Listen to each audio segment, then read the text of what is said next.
Panel is optimizing health and performance through personalized approaches. All right, Miss Jenny Jones, aka Biohacker Blondie. Yes. We're the Biohacker Brunettes. You're the Blondie. I love it. Okay, I love it. All right, so she is an expert in the biohacking space with years of experience helping individuals take control of their health through knowledge and coaching. She is the author of Biohack for Life and the host of the top biohacking podcast, Biohacker Blondie. And I just launched my fitness platform, Happier Health Fitness. Congratulations. Awesome. So, yeah, we're going to get all into optimizing our health. So I hope everyone will enjoy this panel. Yes. All right. How are you guys? Pleasure to be here with you guys. So this will be all about optimizing health and performance through personalization. If we can do just a quick introduction, that would be great. Should we start at the very end? Hi, good afternoon, everybody. My name is Paul Denslow. I'm the CEO of Interspire Sciences. We have a groundbreaking technology to finally see the microbiome in a complete, accurate, and detailed way to really transform our approach to healthcare and thinking about health. And you can buy our product on the market today, which is Gut ID, and we have a booth here as well. Thanks again. How are we doing, everyone? My name is Dr. Dan with Atlas Clinics in Pompano Beach. We are a modern pain relief and wellness clinic focusing on optimizing body and health through advanced technologies. So I know a lot of you guys have heard of chiropractors. We do not do any of the old school neck twisting and cracking, and looking forward to getting into more about our advanced technology. How are you guys? My name is Andres Prichel. I'm a physiologist and neuroscientist, and I'm here to help you discover your science and interoception, your built-in system for high performance. I'm excited to speak with you guys. Hello, Dr. Geraldo Magarinos. I'm the co-founder and lead scientist behind DetoxU, a company that is dedicated to support detoxification naturally. I'm also a specialist in microbiology and naturopathic medicine. Hi, I'm Scott Menier. I'm the CEO of Nuix Technologies. We have a unique type of electrical stimulation where we combine direct current with alternating current. So the direct current stimulates the muscle tissue, the alternating current stimulates the sensory system, giving you a whole body stimulation. I got my mic here. You're set. Okay. So first question for all of you. When you think about optimizing health and performance through personalization, what is the single most important factor you believe people overlook? You want to go? Sure. Me? Yes. Honestly, I think everybody here knows about the relevance of genetic testing and comprehensive blood work on a regular basis, and maybe leveraging wearable device data. And there's so much that we can do as it pertains to personalizing our health and our experience with healthcare. However, I think nowadays, in a paradoxically hyper-connected world, the most important thing that I see for personalized healthcare is truly building a relationship with your healthcare provider. Really having that trust, because we live in a world with endless information. We live in a world of AI. All of the answers are at our fingertips. But I think truly nowadays, the most valuable thing, relatively speaking, is that in-person, that real human touch in outlining what the next steps of our health should look like. So that's my take. Who wants to go next? Want me to repeat the question? Well, I'll go. Okay. Yeah, I think there are going to be two things. It's incredibly easy to go down a rabbit hole. That would be okay if there was only one rabbit hole, but there's just a ton of them when it comes to this. And I think you combine that with, there's so much out there that is difficult to understand everything, that when somebody finally finds something they do understand, they kind of gravitate to that and hold on to that and kind of ignore everything else. So it's just, education is kind of the key. Okay. Well, the reason why we started our company, Interspire, was really to solve what we viewed as the biggest problem and biggest overlooked aspects of healthcare, and that's the microbiome. So all of us have 22,000 human genes, give or take. You have 2 million bacterial genes. And because of the lack of the technology to see those genes, to see that bacteria, the microbiome has really been historically overlooked. But with new technology, new understanding of data, and our technology specifically, finally the microbiome can really play the role that it should do. And there's very few things in healthcare which actually relate to the breadth of diseases that the microbiome does. Everything from IBS through various cancers, behavior, addiction, depression. It's all been very, very well associated through hundreds of thousands of publications with health outcomes.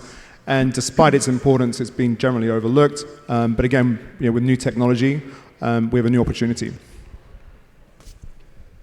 In my realm, it really comes down to accuracy and specificity. Many of you guys in the room have gone to a chiropractor before, and you know the good results that you get. However, 2-3 days later, things fall out of alignment. You got to go back. You have to do it again. And so when you're working on making sure that your treatment is customized or personalized to that individual, you have to be taking into account their epigenetics. You have to take into account their anatomical variants. Utilizing technology is giving us a huge step forward to not only remove human variable and error, but allow the patient to have a more expedited healing process. And just a caveat off of what he said here, when there's so much misinformation that is out there, making sure that you're following approaches that are evidence-based and have been tried and true I cannot stress that enough. It needs to be evidence-based, and you have to have the right sources that are making sure you're keeping safe, because each week there's a new trend or a new fad that's coming out. So rather than looking at yourself as a machine that needs fixing, you need to look at your body like a complex system and understand your own data to focus on your own personalized body. Beautiful. Last I one. will grab what you said and continue from there. And in agreement with everything else that's been mentioned already, human health can become very complicated in terms of optimization if we go to the specifics, which I like in many cases, but we need to understand that the human body is designed to be healthy by default. But we lost the connection from an open system perspective. If we go to the biocybernetics that are embedded in us, we are open to inputs. And bringing those inputs back to your system will bring optimization, and fundamentally, we're going to be more efficient in everything we want to achieve, biologically, spiritually, mentally, speaking, anything. We want to bring into our bodies is really there. It just needs to be optimized or created with the proper stimulation process. So when we look at health, look at the basics, look at the organs, look at the systems we need to stimulate, and with this open perspective, how we can stimulate them, how we can grab nature to provide those inputs so we can create the proper awareness internally to optimize what we do physiologically speaking, or mentally or spiritually. Do you mind if I piggyback off of what you just said for a second? Yeah, of course. So, who here uses AI on a daily basis? How quickly is AI evolving on a daily basis? Pretty quickly. How quickly is your body evolving on a daily basis if you look at your genetics? Very slowly. It's from one generation to the next. So there's a mismatch in the evolution internally and the evolution externally, and it creates this massive gap. And I think that's where a lot of disease originates. And as this gentleman was saying next to me, you have to add back in what the modern world leaves out. And a lot of health can be made so simple. The reason why we have this biohack technology is because our lives have gotten so busy and so complicated that we can't just go out and do grounding and get sunlight and hope for the best. But I think that as we entertain this conversation, try to think about the different ways that this gap exists and may exist in your life, and how you can potentially close that gap. And as he said, you'll be amazed by how much more efficient your physiology becomes, because this is what it's made for. Our bodies are designed to be healthy at a default. We have to provide the right conditions to close that gap. Absolutely. Thank you. Beautiful. Okay, for Paul, want to hand over the microphone to Paul, please? How does microbiome testing with Gut ID reveal blind spots that traditional lab work might miss? Hopefully is this good?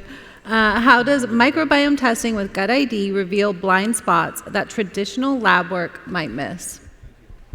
So basically, just taking a quick kind of step back. So there's a lot of gut testing out there, a lot of microbiome testing out there claimed. The key thing about the microbiome is it's an ecosystem within. So we think of the microbiome as being the software of the body, right? So you've got 22,000 human genes, they're fixed. That's kind of the hardware of the body. You have these 2 million bacterial genes in the microbiome, which is actually your software. Again, that's how we view it. And the software can be changed, it can be updated, it can be upgraded, but if the software goes wrong, like in your computer, the outcome or the health outcome can be suboptimal. Up until now, the testing which the world has seen is really just been looking at portions of the microbiome. You hear about PCR testing, it has 10, 20, 30 targets. You have 16S, metagenomics, they're all constrained to a database or a target list. We're in a world of millions, billions, possibly trillions of bacteria, and if you don't see them all, if you can't see them all in a test result, you're never going to have this holistic picture of the microbiome. And if you don't have a holistic picture, the whole picture of the microbiome, you don't really have a microbiome test because the bacteria that you miss might be half of your entire microbiome. So one bacteria can change your result from being, hey, you got a great microbiome, to a very unhealthy microbiome, a microbiome in dysbiosis. And so our test really lets you optimize your health by seeing the complete microbiome. You can see if these 2 million genes which are formed by this bacteria are on your side or not on your side. So it's a very revolutionary test, and it's addressing a very, very big fundamental driver of a very wide range of health outcomes. And if you don't get the gut right, you're going to see a lot of these other tests and other bits of data looking wrong. So the gut is really foundational, but to have a test, you need a foundational test which sees it all, and that's what really Gut ID brings, which makes it so exciting and transformative. Beautiful. Dr. Daniel, at Atlas Clinics, you emphasize integrative approaches. What diagnostic tools do you rely on to personalize care? Something that really sets our clinic apart is the fact that every client is going through a neurological evaluation to determine their candidacy. We talked earlier about having evidence-based research. We're one of the few techniques that does have published studies with Harvard Medical and the orthopedic journals. Once we know that client is a candidate, what we do is we put them through digital x-ray and we run that through spinal engineering software. It gives us the ability to check 23 different epigenetic variances of how those bones have developed and how they've misaligned with trauma. We then can take those degree-specific coordinates down to 100th of a degree, and we program it into a percussive sound wave machine. So this is the advanced technology that we're utilizing. This allows the patient to hold one adjustment anywhere from 6 months up to 2 years. We've been able to treat over 1,100 people from 6 different continents over the last 2.5 years because we don't have to see people 3 times a week over and over and over again.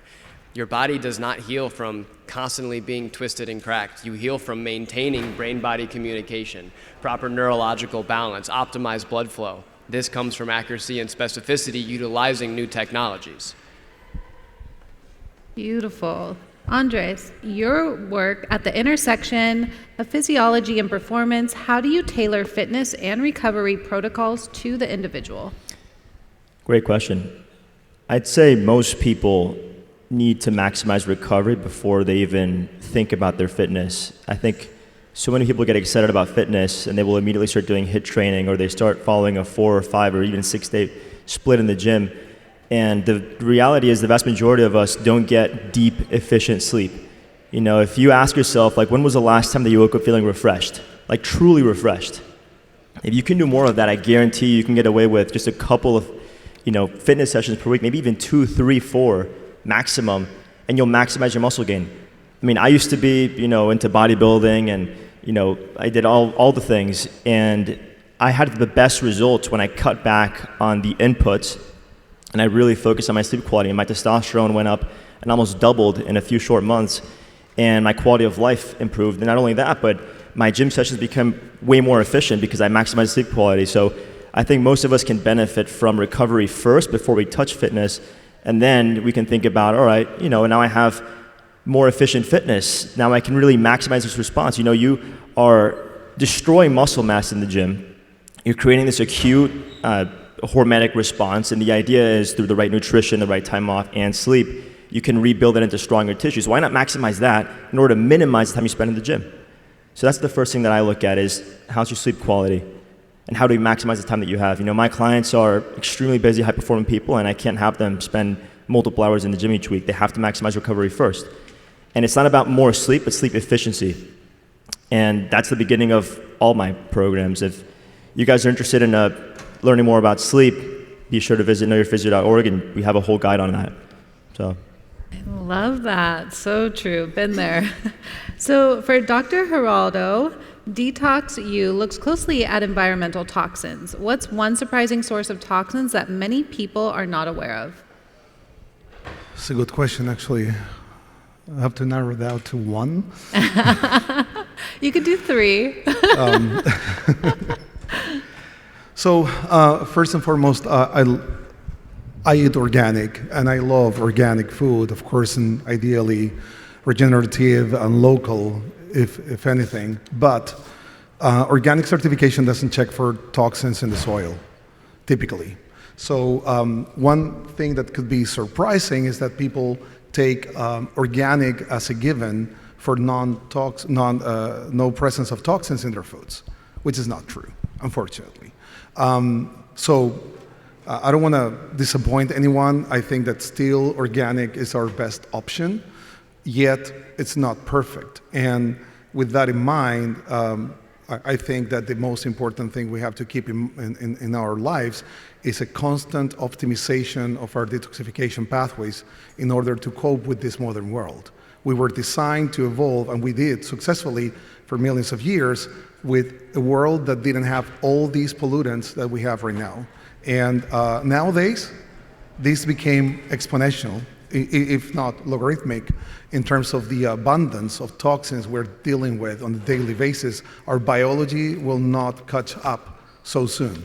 We might need 3-4 generations to maybe optimize our body's pathways to produce more of what's needed to cope with the environmental challenges. In between, we can only hope that optimizing our biology to its best of the performance we can get will bring the most amount of coping mechanisms so we can stay healthy and thriving on this planet, because I think that's our birthright. We are meant to be here to enjoy life and not suffer in the journey. You can, of course. So yeah, we completely agree with that position, that basically modern life has really changed our bodies and how we're working. So one of the areas that we're very focused on working with academic partners at MD Anderson and Johns Hopkins is actually colorectal cancer. A couple of generations ago, nobody under 50 got colorectal cancer. Today, it's the early onset, under 45 colorectal cancer is one of the fastest growing cancers in the West. And actually, teenagers are now dying from colorectal cancer, which is just a mind-blowing thing. Human DNA has not changed in the last 2, 3, 4 generations, but what has changed in the body, the DNA which has changed, is the bacterial DNA. If you go back 100 years, when you were born, you were passed around the village. In the first 24 hours of life, you've probably been licked by multiple animals. You've probably been passed around, the entire extended family. Today, we're at the result, we've had an antibiotics epidemic over the last 2 or 3 generations. We have sterile birth conditions. We have changes in diet, changes in food production. So these environmental changes, where they really express themselves in your health and your health outcomes, it's not through changing human DNA, but your bacteria, your bacterial DNA has changed. And we already know from a lot of the research that things like fusobacteria is driving some of these outcomes. And again, this was never found in the body 4 or 5 generations ago, but some major societal shifts have really started to change the environment around us. And to sort of prove this, so to speak, this is very much a Western problem. We're not seeing colorectal cancer in teenagers in other parts of the world, but in the West, where some of the things I just mentioned have been very, very problematic, that's where we're seeing these issues occur. And so again, learning to cope with these changes is critical, and optimizing your gut health, your gut bacteria is a key part of that. I just love all of this. Speaking my language. Okay, for Scott, pass the microphone. At NewX uses cutting-edge neuromuscular stimulation. How does this differ from traditional electrical stimulation methods? Thank you. I think, first of all, we should acknowledge what the typical electrical stimulation is. How many people know what a TENS device is? Few of you. So a TENS device is designed simply to disrupt the pain signal from wherever you feel pain in your knee getting to the brain. It's not doing anything curative. It's a temporary pain device. There's a lot of people, there's $500 million worth of TENS devices sold every year. So people with chronic pain are using this all their entire lives. E-stim, which a lot of you have heard of before, causes that contraction into the muscles. So the two types of technology I just talked about is one's treating or stimulating the sensory nerves with alternating current. The other one is stimulating the muscles with direct current. What we've done is taken the best of both worlds and combined them together, which results in a truly interactive, personalized experience for the individual that adapts to their neuromuscular profile. And what I mean by that is we can actually scan the body and find areas of dysfunction, areas of compromise, so that we're actually treating the cause of the problem. Talk about the functional aspect of this, but we're stimulating the nervous system to get them out of fight or flight, out of sympathetic into a parasympathetic state, while we're also stimulating the muscles that are dysfunctional to be 100% activated. Well, sounds amazing. So we go back to Paul. So what's one actionable way people can improve gut health immediately while waiting on test results? Absolutely. So the gut microbiome is an ecosystem. It's full of living organisms, living bacteria, mainly bacteria. And you need to nourish that. So diversity is critical.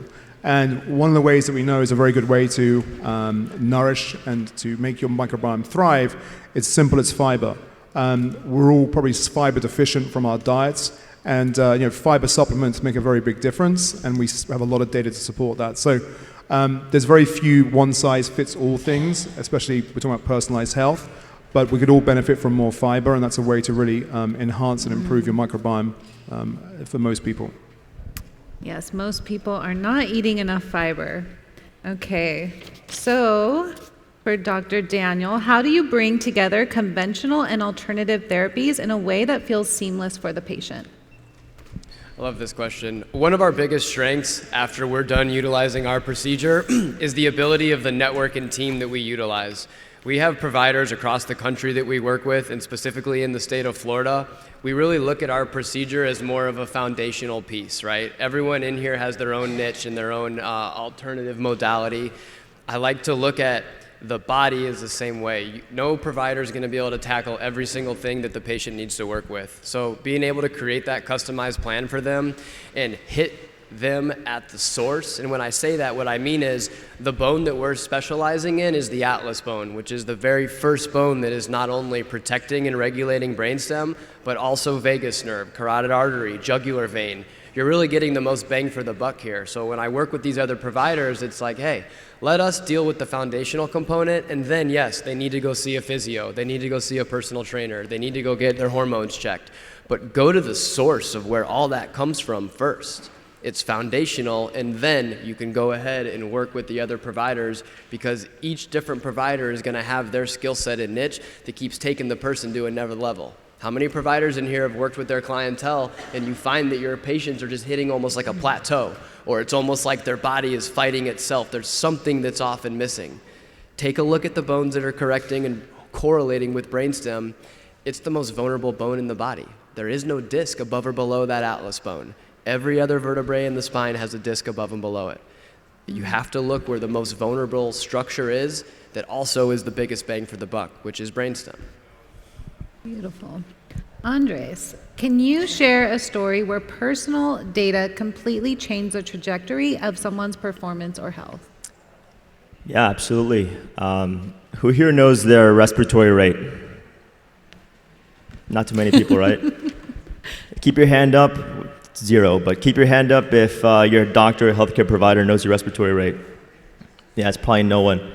That guy, that guy's not being honest. Rudy's not being honest, but Rudy knows his respiratory rate, and he's his own doctor. So I have the pleasure of working with a gentleman who's the former CEO of the biggest pharmaceutical company in the world, and our concierge team has helped him in so many ways. But a few months ago, there was one instance that totally changed the trajectory of his health process. And you would think that someone that manages a company worth billions of dollars has everything figured out, but the reality is, the highest performing people in the world often sacrifice everything, including their health, to do what they're good at, and oftentimes they end up shooting themselves in the foot. Well, we have everything about this guy's health mapped out in our platform. But I was taking a look at his respiratory rate that was unusually high. It was about 17 breaths per minute. Again, most people wouldn't know what that means, but an average respiratory rate in a healthy person is about 11 to 13, maybe 14 breaths per minute. And so I noticed, obviously all of us have to sleep. We spend about a third of our lives sleeping. So this guy has to sleep like anybody else. but his respiratory rate while he slept was super high. So I knew that during sleep, he was in this chronic sympathetic stress state. So he wasn't getting efficient sleep. So I cross-referenced that with a few other markers like deep sleep percentage, HRV, resting heart rate, etc. And then I asked him, I was like, hey man, your respiratory rate is unusually high. Do you wake up with a dry mouth? He's like, yeah, I mean, but that's been my whole life. Like, that's not the problem. I was like, no, that is the problem. You're in this constant sympathetic state. You're mouth breathing while you sleep, which puts you in a more sympathetic state. It's an emergency breath response. We're designed to nasal breathe at a baseline. And why don't we focus on that?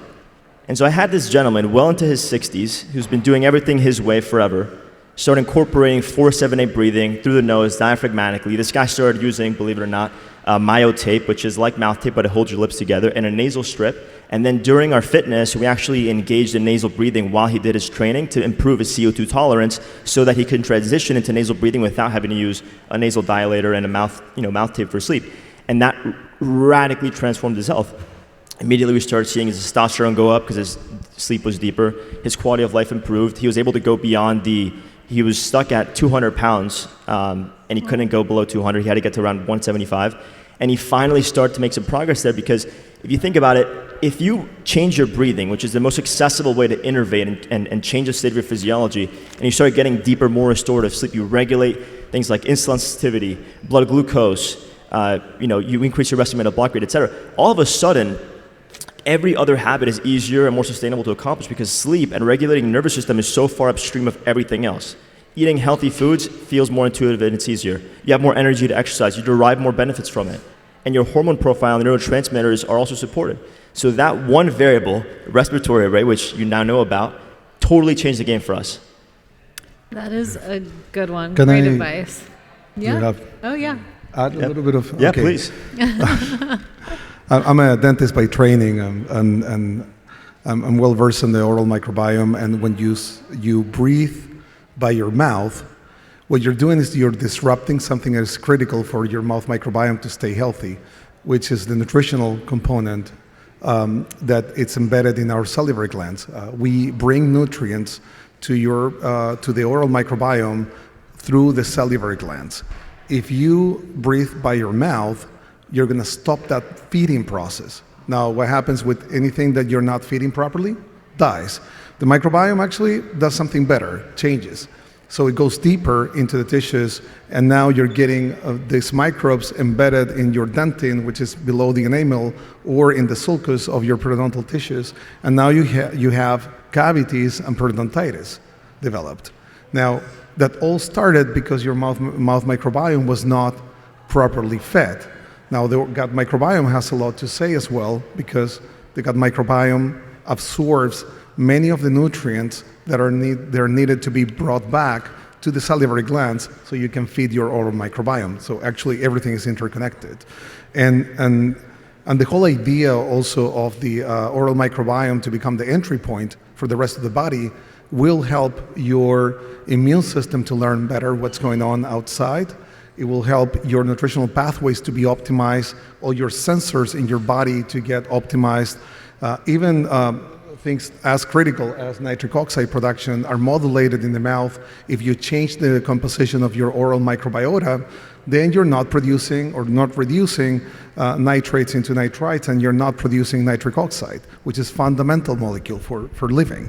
So just the breathing pattern, as you mentioned, it's such a critical component to keep the ecosystem in the right place, so everything else that is downstream works properly. Beautiful. Who here is familiar with the hierarchy of scientific evidence? You guys know what the most efficacious kind of research is? Systematic reviews. There's something that's actually above that, and it's whatever your mom says. And my mom's a dentist. She's actually here in the audience, and she taught us to mouth breathe. So God bless my mother for helping me improve my nitric oxide production. Woo! We love that. Okay, well, Dr. Geraldo, keep the microphone. When personalizing detox protocols, how do you balance aggressive detoxification with maintaining resilience and energy? Okay, that's a great question. I don't endorse aggressive protocols. That's good. You have, in the previous conversation, I mentioned receptors Your receptors, they can receive input only an X amount of each one at a time. So if you overwhelm your receptors, you make them shut down. That stops the process. So if you run, usually when you're trying to detoxify better, you crash. It's actually the optimization on a physiological level of those receptors on a consistent basis with a mild potency, keeping the machinery running at its best without forcing or stressing the gears so you make that system broke.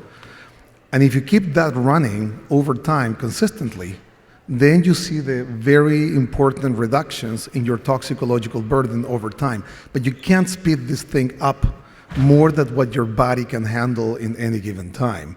You remember that you have beautiful, very important organs functioning all the time towards this process. Liver, kidneys, your lymphatic system, your circulatory system, the spleen, the intestines. Imagine if you're now dumping way more than you can actually manage. Instead of getting benefits, you're actually creating damage. And those tissues are going to get affected. Those cells are going to be not performing well. The receptors, again, shutting down. Now you're actually going back to square one. You need to reset, stop, and try to start over. Detoxification happens naturally in your body. So what you do when you are detoxifying, technically speaking, is just making the process more optimal. You're not really doing something different from what your body does on a daily basis. And again, if we're an open system, the only thing we need to do is provide those inputs so we optimize the system to its best. Wonderful. Binders, binders, binders. Binders, yeah. Well, binders are amazing because they will enlarge those molecules so much that they just don't have any route besides leaving the body. Yeah. So it's transforming mouses into elephants, and then you have to let them out. Beautiful. Okay, so Scott, what role do you see technology playing in the future of personalized rehabilitation and performance enhancement? Is that really my question? Yeah. Well, I think from a standpoint of technology and simply what we're doing with interactive neuromuscular stimulation, we're looking at making it more personalized. Right now, you have to go into a clinic or into a training room or whatever to use our technology, but have something that can be on the body that stimulates you to either have greater clarity during the day, recovery after a workout, better sleep at night, more energy in the morning. You know, that's what we're looking at right now, designing and building to where you're able to regulate your nervous system throughout the day, the evening, to basically, you know, get the best out of you, unlock your true potential. Love that. Well, should we just keep, we're going to do a whole questionnaire for everyone. I guess we can start with Paul again. So what's one small daily habit you recommend to nearly everyone, regardless of their individual lab results or background? I'm going to go back to fiber. I mean, it's really, really important. It really does make your microbiome thrive. And whether you take a supplement or just making sure you get it through your diet, it's just the one thing which we see makes a real difference. So that's where I'd focus. Beautiful.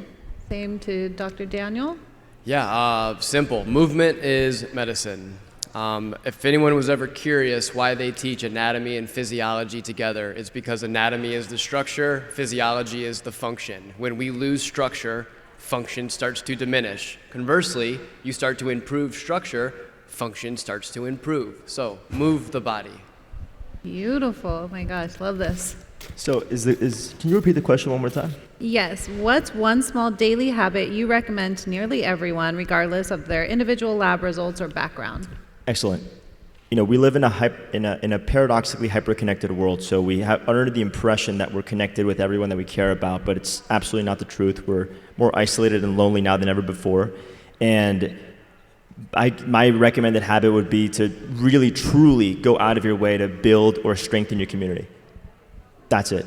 Like, actually go out of your way to do it. It's going to feel like a pain. It's going to feel like something that you might not want to do because you under the impression, again, that you have this connectedness, but we don't. So go out of your way. Me personally, that's been my number one health hack over the past year. And I have every day, I mean, I have people in my community here. We have to show up for each other. We have to hold ourselves accountable.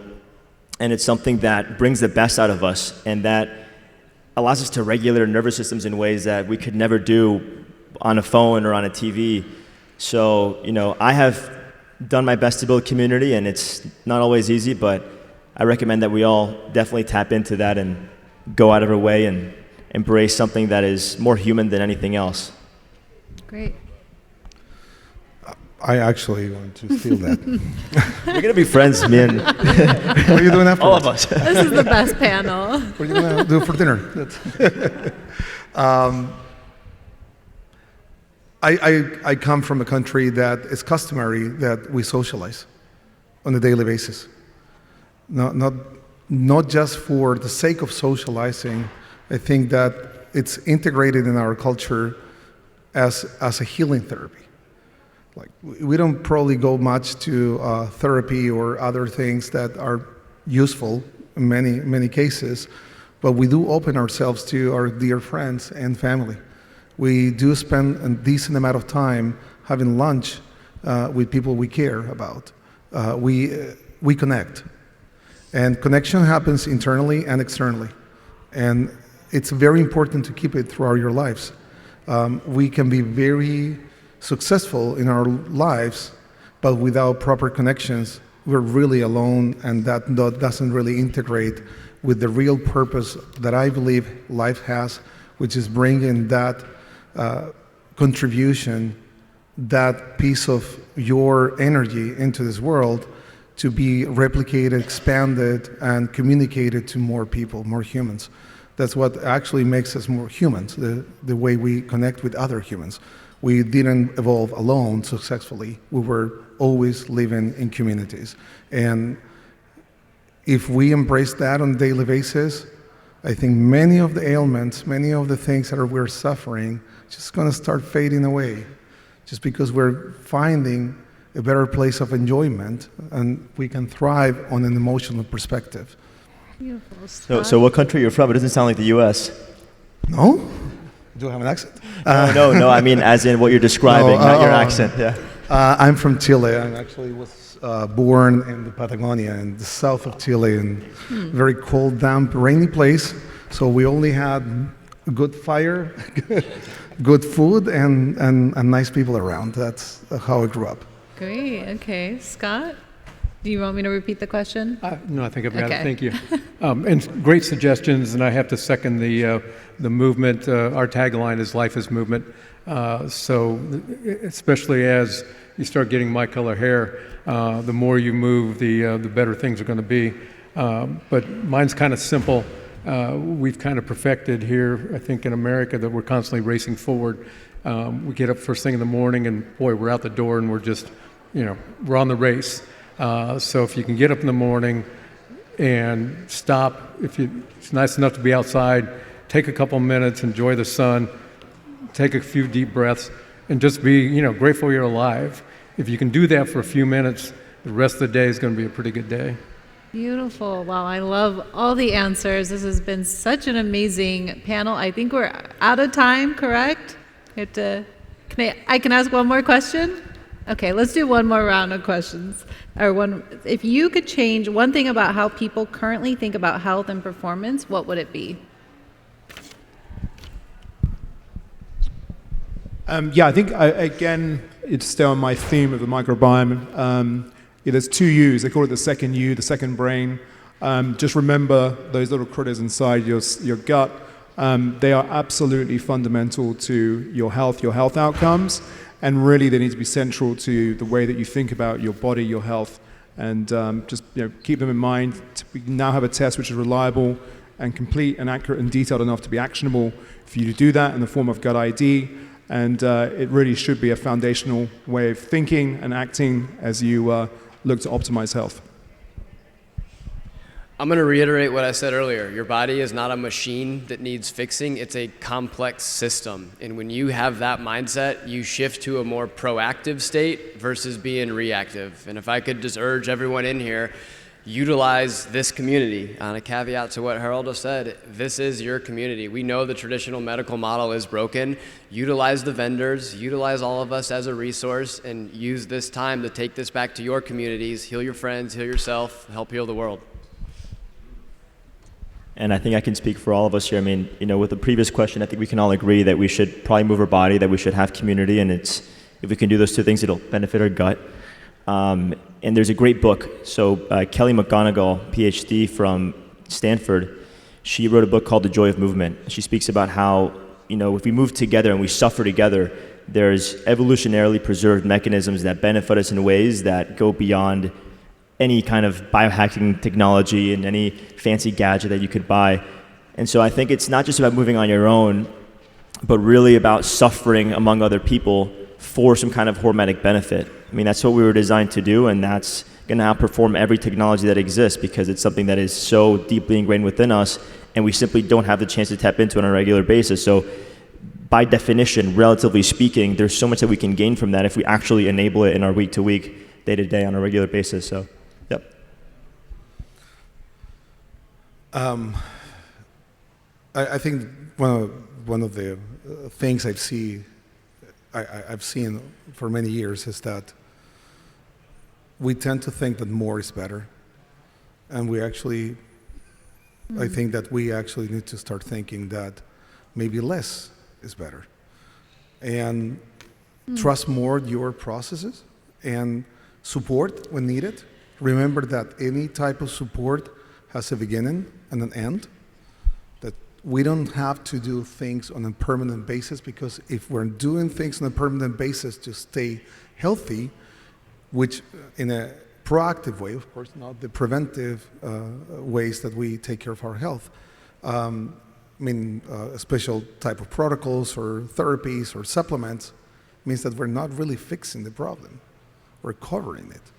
So today we can take action in a very specific situation. We can do something about it. We can take a certain supplement. We can do a certain therapy, and that's great.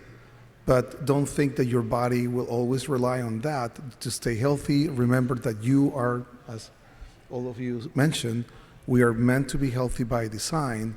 We can, again, take action, but remember that there's an end on those things, and we should make pauses and just trust our internal system, trust our body, trust our biology, because it's here for a reason, and we are not here in this world evolving for millions of years, just that for today, in this very moment, where it became so weak and dependent, we can't survive on our own means. So do and not do afterwards. Take those breaks, they're very important. I think the challenge that many people have, and we're preaching to the choir here. I mean, all of you are already on the path of trying to understand how to optimize your health and your performance, and you realize what we've been trained for decades, that by the pharmaceutical companies, take a pill or surgery is going to fix this. This path, it's not easy. I mean, it takes discipline, it takes willpower, it takes dedication, and you've got to constantly be thinking about it. And for those of you in the room, I know you're on that path, but you have friends and you have relatives that, they don't realize what it really takes. And I think a lot of them just kind of feel like they're, left behind. And so, getting them on that path of realizing it's not that hard. You just have to be dedicated. You have to think about it every day. You have to put the time in and really dedicate yourself to going down the right path. Beautiful answers. Well, that is it. I hope everyone's inspired to optimize their health, and give a little applause for this amazing panel. This is so great. Thank you. You guys want to